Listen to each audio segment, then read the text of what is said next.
오늘 말씀의 제목이 진실된 그리스도인의 자세입니다. 진실된 그리스도인의 삶은 어떠한 삶이어야 할까? 첫 번째 질문을 뭐라고 했냐면, 믿음으로 말미암아 구원을 선물로 받은 그리스도인의 삶은 어떠해야 한다고 생각하십니까? 그 이유는 무엇입니까? 구원을 선물로 받은 우리의 삶은 어떠해야 된다고 생각하십니까? 나름대로 많은 생각들을 하고 있을 텐데 그와 같은 삶을 살고 계십니까? 그리스도인은 예수님이 하나님의 아들임을 믿고 십자가에서 죽으시고 부활하심을 믿음으로 하나님께서 우리에게 영원한 생명 구원을 선물로 주셨습니다. 이 믿음으로 살아가는데 어떠한 삶을 살아가고 계십니까? 에베소서 2장 8절에 너희는 그 은혜에 의하여 믿음으로 말미암아 구원을 받았으니 이는 너희에게서 난 것이 아니요 하나님의 선물이라 라고 기록하고 있습니다. 하나님의 선물을 받은 것과 동시에 우리는 하늘나라의 시민권자들이고 이 땅에서의 삶은 나그네 삶이라고 이야기합니다. 하늘나라 시민권이 어떤 것인지 잘 아시겠습니까? 모르시겠습니까? 그리스도인으로 어떤 자긍심을 갖고 살아가고 계십니까? 이왕이면 그 시민권이 조금 특별해서 그에 대한 강한 자긍심을 갖고 살기를 소망합니다. 제가 이 말씀을 준비하면서 예전에 남아프리카 공화국 선교사로 갔을 때가 떠올랐습니다. 선교사로 가서 사역을 하는데 저는 대한민국 시민으로 그 땅에 가서 사역을 했고, 저와 함께 사역하는 한 선교사님은 캐나다로 이민을 가서 캐나다 시민권자였습니다. 대한민국 국적과 캐나다 국적의 두 선교사님이 남아프리카 공화국에 선교를 하는데, 선교 사역을 하다 보면 선교 헌금을 받고 써야 하기 때문에 은행에 가서 통장을 개설해야 됩니다. 그런데 그 선교사님과 제가 은행에 가서 같은 비자, 발런티어 비자, 자원봉사자 비자로 통장을 개설하는데, 캐나다 시민권을 가진 선교사님은 통장을 개설해주고 대한민국 국적을 가진 저는 통장을 개설해주지 않는 겁니다. 너무 화가 나는 이유는 단 하나입니다. 대한민국이 캐나다보다 약간 힘이 약하다 생각을 했는지 다 똑같은데 그 여권 차이로 누구는 개설해주고 누구는 개설해주지 않는 겁니다. 나라가 가지고 있는 힘의 차이를 처음 느꼈던 시간입니다. 대한민국 국민이 한국에 들어올 때 그 누구보다도 당당함으로 들어옵니다. 내가 내 나라 들어오는데 막는 사람은 없습니다.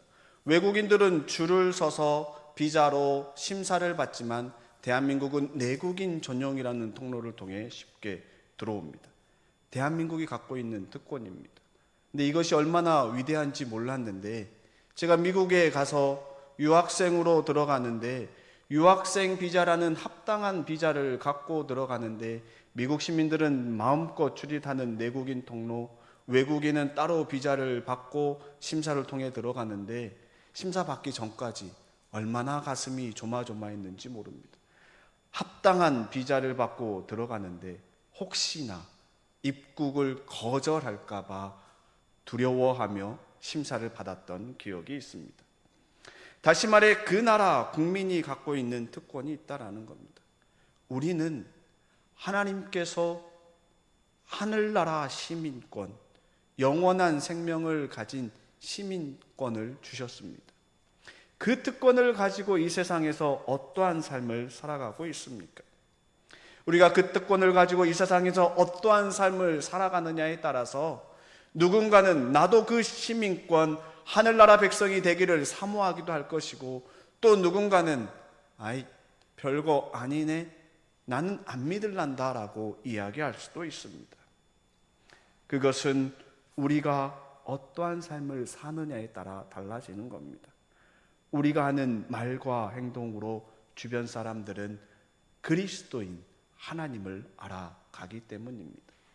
예를 들면 대한민국 사람이 한 명, 두 명이 외국에 가서 그들이 한 행동을 보고 그 나라 사람들은 대한민국이란 나라는 이런 나라구나라고 판단하고 평가할 것입니다.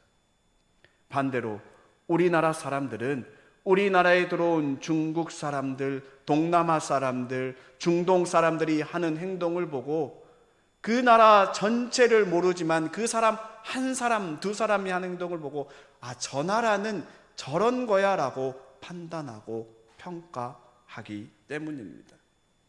다시 말해서 우리가 그리스도인으로 이 세상에서 어떠한 삶을 사느냐에 따라 세상 사람들은 하나님을 알아갈 것이고 배워갈 것입니다.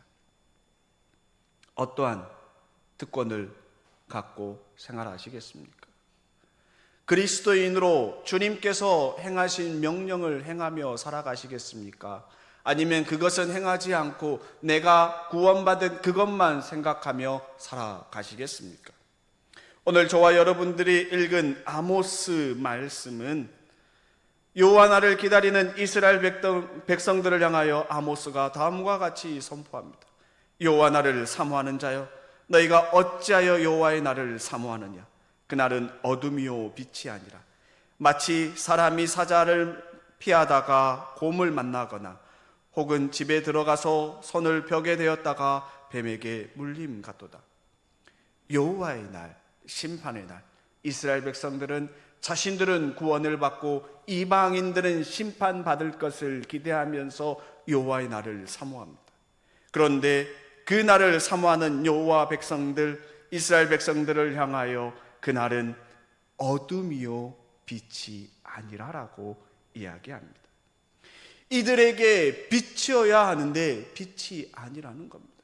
아모스 오늘 본문 앞에 보면 아모스 선지자가 끊임없이 하는 이야기가 여호와를 찾으라, 여호와를 찾으라라고 이야기합니다. 이스라엘 백성이 하나님의 백성이면 여호와를 찾으며 하나님을 예배해야 되는데 그렇지 아니하고 우상을 섬기고 하나님을 떠난 삶을 살기 때문에 여호와의 날, 빛의 날이라 생각하느냐? 아니, 어둠의 날이다라고 선포하는 겁니다. 사자를 피했는데 곰을 만나고 집에 들어가서 손을 벽에 대었는데 뱀에 물리는 일들이 일어납니다.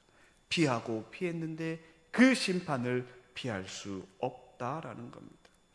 이스라엘 백성이라고, 성택된 백성이라고 안도하며 방종하며 아무런 준비 없이 황된 삶을 사는 이스라엘 백성들을 향하여 빛이 아니고 어둠이라고 이야기합니다.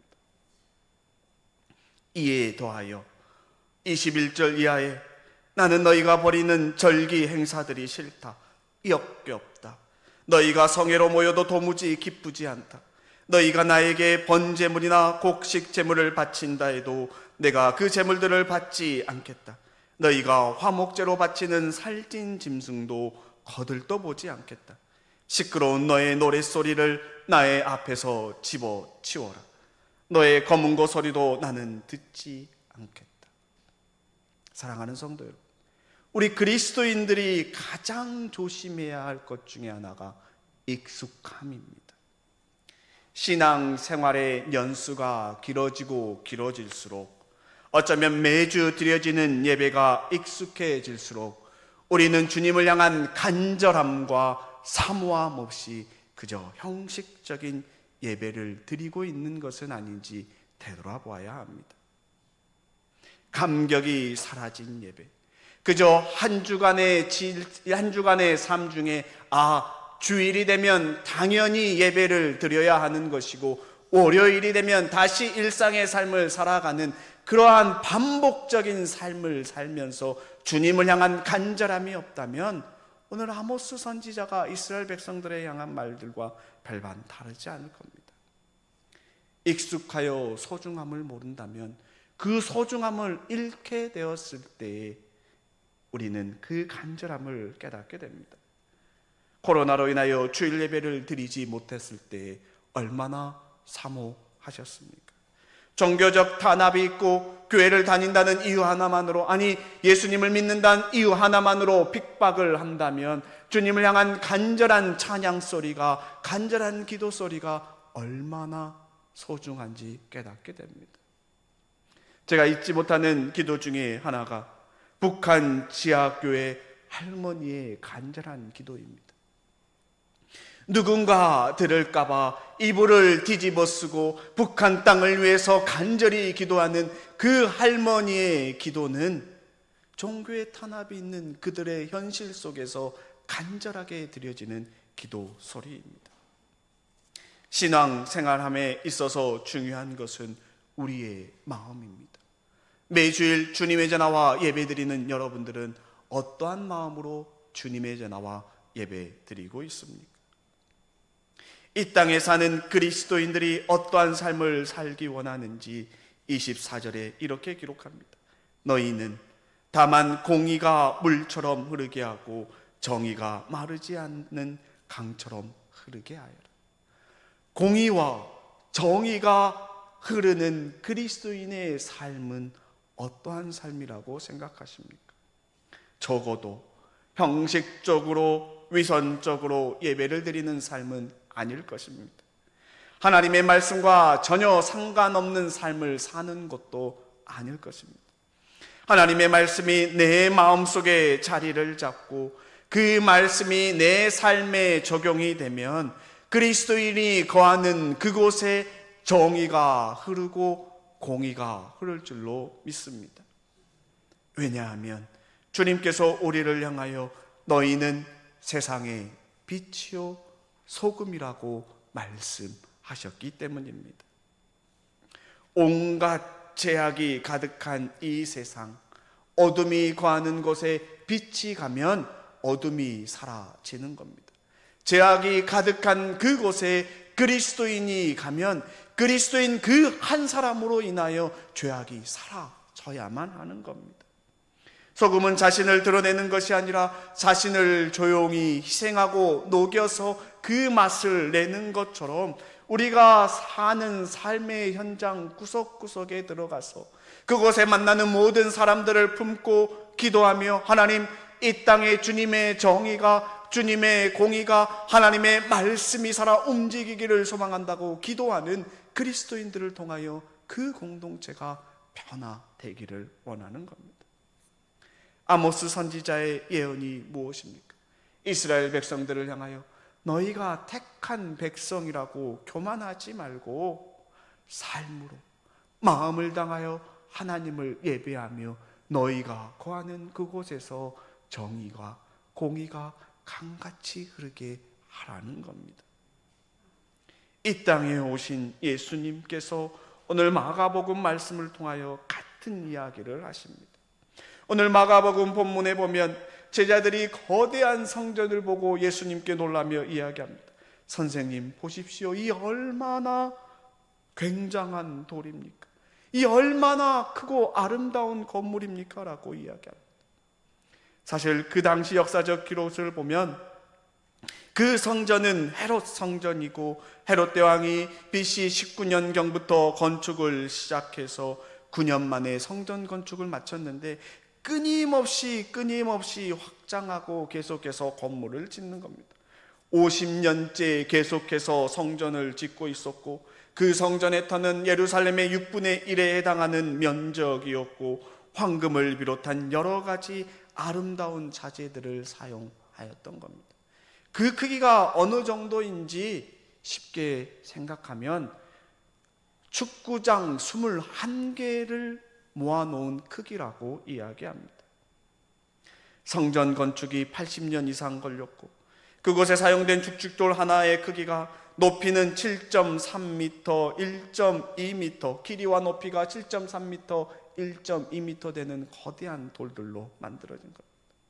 이 성전을 보고 제자들이 그와 같이 이야기하니까 아마 예수님께서 정말 어마어마하구나, 아름답구나라는 대답을 기대했을지도 모르지만 예수님께서 하신 대답은 내가 이 큰 건물들을 보느냐, 돌 하나도 돌 위에 남지 않고 다 무너뜨려져야 하시니라 라고 대답하십니다. 예수님께서 바라시는 것은 성전의 크기가 아니라 그 성전에서 예배드리는 성도들의 마음이라는 겁니다. 마가복음 13장 앞에 있는 11장에 보면 예수님께서 성전에 들어오셔서 성전 안에서 장사하는 사람들을 내쫓으면서 하시는 말씀이 내 집은 만민이 기도하는 집이라 라고 외쳤습니다. 기도하지 않고 다른 것을 하는 사람들을 다 내쫓으면서 기도하지 않는 성전은 더 이상 성전이 아니라고 이야기한 것이고, 오늘 13장에서 그 예모가 중요한 것이 아니라 그 크기가 아무리 거대하다 할지라도 돌 하나 남지 아니하고 다 무너뜨리라 라고 이야기하는 겁니다. 그 이야기를 듣고 제자들이 예수님과 함께 감람산에 올라가 그 거대한 성전을 바라보고 있을 때 제자들이 예수님께 묻는 겁니다. 우리에게 말씀해 주십시오. 언제 이 일들이 일어납니까? 또 이 일들이 일어나려고 할 때 무슨 징조가 있겠습니까? 라고 묻습니다. 그때 예수님께서 마지막 때의 징조를 말씀하시는데, 첫 번째, 누구에게도 속지 않도록 조심하여라. 많은 사람이 내 이름으로 와서는 내가 그리스도 하면서 많은 사람을 속일 것이다 라고 이야기합니다. 다시 말해 이 땅에 이단들이 나타날 것을 이야기합니다. 우리 주변에 얼마나 많은 이단들이 있습니까? 신천지도 있고 그 외에 많은 이단들이 있습니다.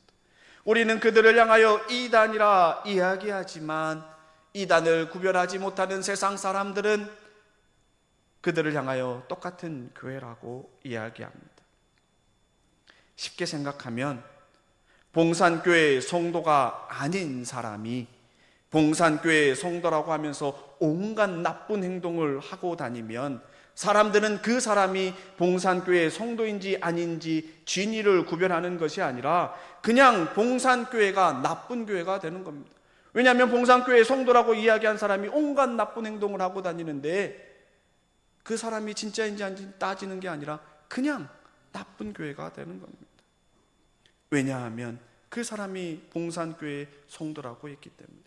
그렇게 해서 훼손된 이미지를 회복하는데 많은 시간과 노력과 정성이 들어가는 겁니다. 적그리스도가 나타나는 이유는 단 하나, 하나님의 복음이 온전히 증거되는 것을 막기 위해서 수많은 사람들을 미혹하고 유혹하고 온전히 복음이 증거되는 것을 막는 것입니다. 두 번째는 7절과 8절. 또 너희는 여기저기에 전쟁이 일어난 소식과 전쟁이 일어날 것이라는 소문을 듣게 되어도 놀라지 말아라. 이런 일들이 반드시 일어나야 한다. 그러나 아직 끝은 아니다. 민족과 민족이 맞서 일어나고 나라와 나라가 맞서 일어날 것이며 지진이 곳곳에 일어나고 기근이 들 것이다. 이런 일들은 진동의 시작이다. 이 말씀을 읽을 때마다 두렵습니다. 왜냐하면 지금 일어나고 있는 이 시대의 모습이기 때문입니다. 곳곳에서 전쟁이 일어나고 민족과 민족이 맞서고 있고 지진과 폭우와 기근과 자연재해가 일어나고 있기 때문입니다. 그러면서 9절과 10절에 이렇게 이야기합니다. 너희는 스스로 조심하여라. 사람들이 너희를 법정에 넘겨줄 것이며 너희가 회당에서 매를 맞을 것이다. 또 너희는 나 때문에 총독들과 임금들 앞에 서게 되고 그들에게 증언할 것이다. 먼저 복음이 모든 민족에게 전파되어야 한다. 그리스도인들은 끊임없이 예나 지금이나 세상 사람들로부터 핍박을 받을 거다라고 이야기합니다. 예수님을 믿는다는 이유 하나만으로 매를 맞았고 당시 유대교를 믿는 총독과 임금들 앞에서 증언을 하게 될 것을 이야기합니다. 그러면서 말씀하시기를 복음이 모든 민족에게 전파되어야 한다. 핍박 속에서도 예수 그리스도의 복음이 증거되어야 한다라는 겁니다. 어떻게 핍박 가운데 환난 가운데 복음이 증거될 수 있을까? 그것은 내 안에 주님을 향한 마음이 어떠한가, 내가 갖고 있는 신앙을 어떻게 믿고 있는가에 따라 다릅니다. 예수님을 믿는 것이 부끄럽습니까? 내 신앙을 다른 사람 앞에서 이야기하는 것이 부끄럽습니까? 그러면 핍박 속에 증거를 할 수 없습니다. 내 삶이 그리스도인답지 못한 삶이면 말할 수 없고 끝까지 못한다고 이야기할 겁니다. 하지만 내가 그리스도인으로 자긍심이 있고 내 예수님이 가장 위대한 분이라는 확신이 있으면 어떠한 환난과 핍박 속에서도 내가 믿는 예수님을 자신 있게 증거할 수 있는 겁니다.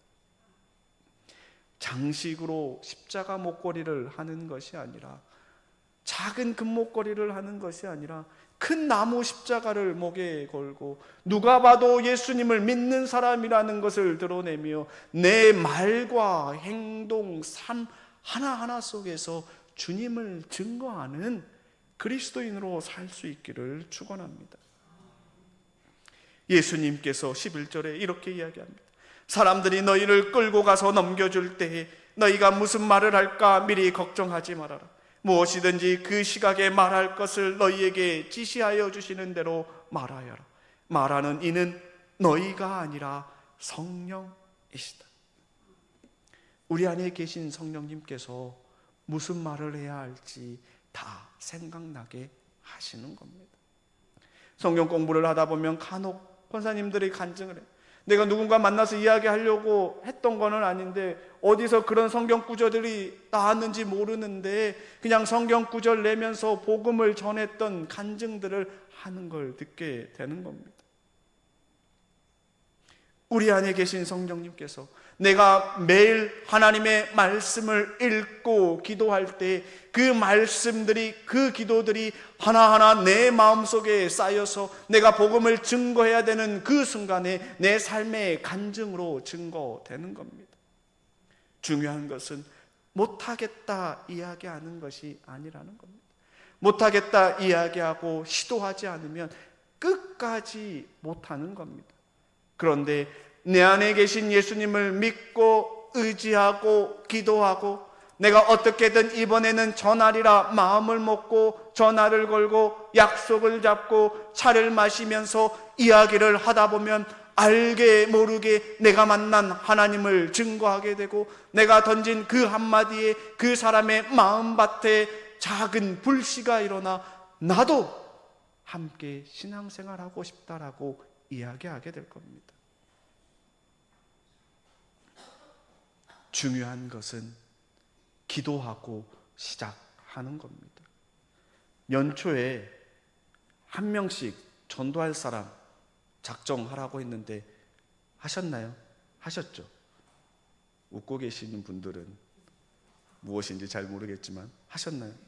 그리고 지금 7월 중순 7월 말 됐는데 지금까지 계속해서 그 사람을 위해 기도했다면 이제는 전화하고 움직일 시간이 된 겁니다. 혹 하지 않아서 늦었다라고 생각하시는 분들은 아니요, 오늘부터라도 내가 그때는 못했지만 이제 내가 한 사람을 정해서 추수감사절이 되기 전까지 그 한 사람을 위해 계속해서 기도하면서 하나님 앞에 구하는 겁니다. 하나님, 만날 기회를 주시고 내가 만나서 복음을 전할 기회를 주시고 그리하여서 그 영혼의 작은 움직임이 있게 해달라고 지금부터 시작하면 늦지 않은 겁니다. 중요한 것은 시작하는 것이 중요한 겁니다. 매일 하나님의 말씀을 읽고 기도하면서 내가 전도하고 싶은 한 영혼을 위해 기도하는 봉산의 성도님들 되시기를 축원합니다. 예수님께서 너희는 내 이름 때문에 모든 사람에게 미움을 받을 것이다. 그러나 끝까지 견디는 사람은 구원을 받을 것이다 라고 이야기합니다. 신앙생활함이 힘들다고 이야기하는 것이 아니라 주님께서 이야기하시기를 내 이름 때문에, 예수님 때문에 미움을 받을 거지만 끝까지 견디는 자, 끝까지 신앙을 놓지 않고 기도하는 자, 끝까지 하나님의 말씀을 붙들고 기도하는 자는 구원을 받는다라고 이야기하는 겁니다. 이 끝까지 견디는 사람이 무엇인지, 오늘 함께 읽지는 않았지만 요한계시록 2장 8절에서부터 11절에 너무나 명확하게 이야기하고 계십니다. 서마나 교회에 대한 예언인데, 그 교회에 편지한 이가 처음이요 마지막이요 죽었다 살아나신 이라고 이야기하는데, 처음이요 마지막인 사람이 누구입니까? 예수 그리스도입니다. 죽었다 살아난 이도 예수 그리스도입니다. 다시 말해 예수 그리스도가 그 교회에 편지하면서 하시는 말씀이, 나는 내가 당한 환난과 궁핍을 알고 있다. 그런데 사실로는 부유하다. 또 자칭 유대 사람이라는 자들에게서 내가 비방을 당하고 있는 것도 나는 알고 있다. 그러나 사실 그들은 유대 사람이 아니라 사탄의 무리다.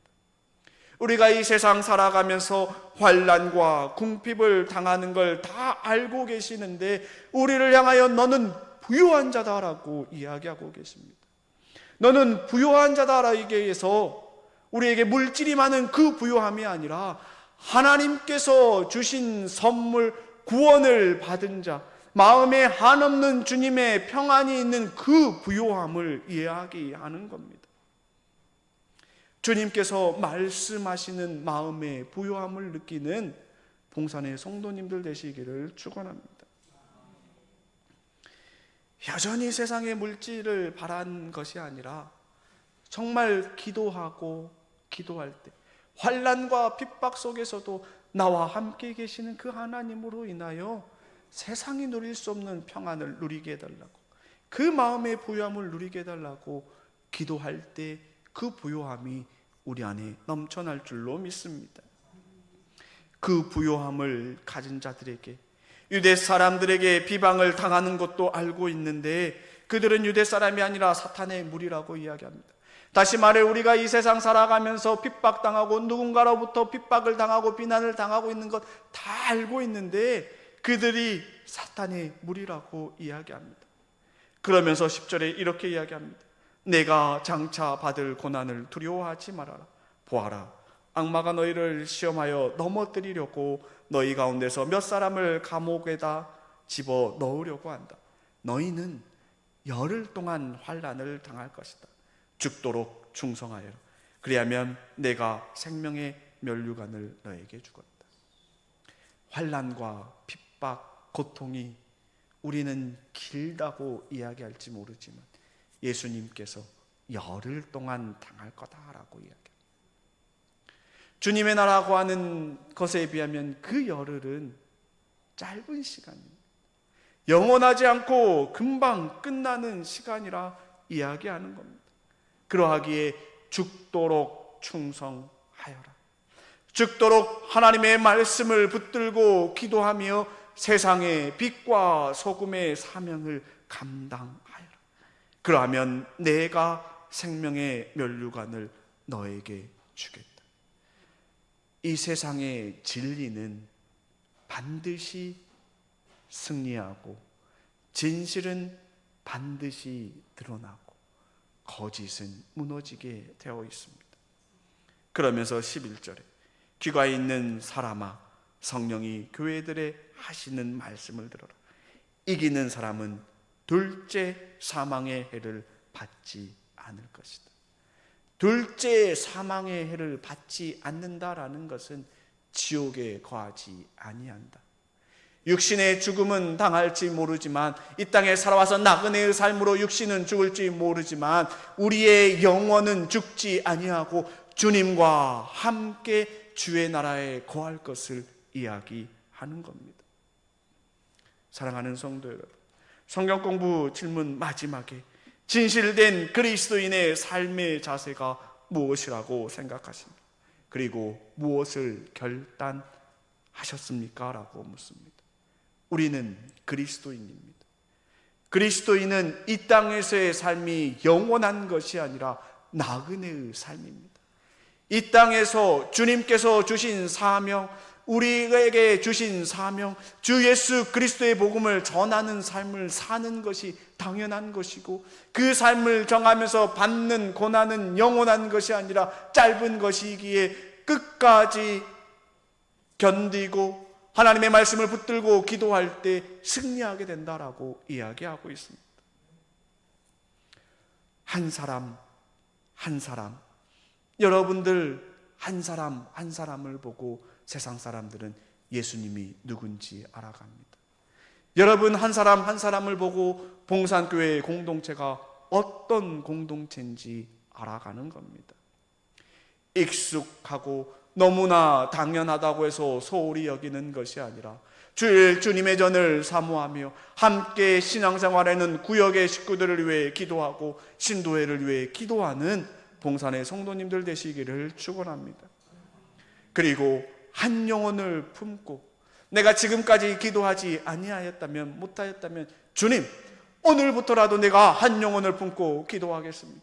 그 영혼의 마음을 주님께서 움직여 주시고 나에게 복음을 전할 기회를 주시고 내 입술을 주님께서 주장하여 주셔서 성령님께서 증거하게 하셨고 성령님께서 열매 맺게 하셨다라는 간증을 하는 저희들이 되게 해달라고 기도하는 봉산의 성도님들 되시기를 축원합니다.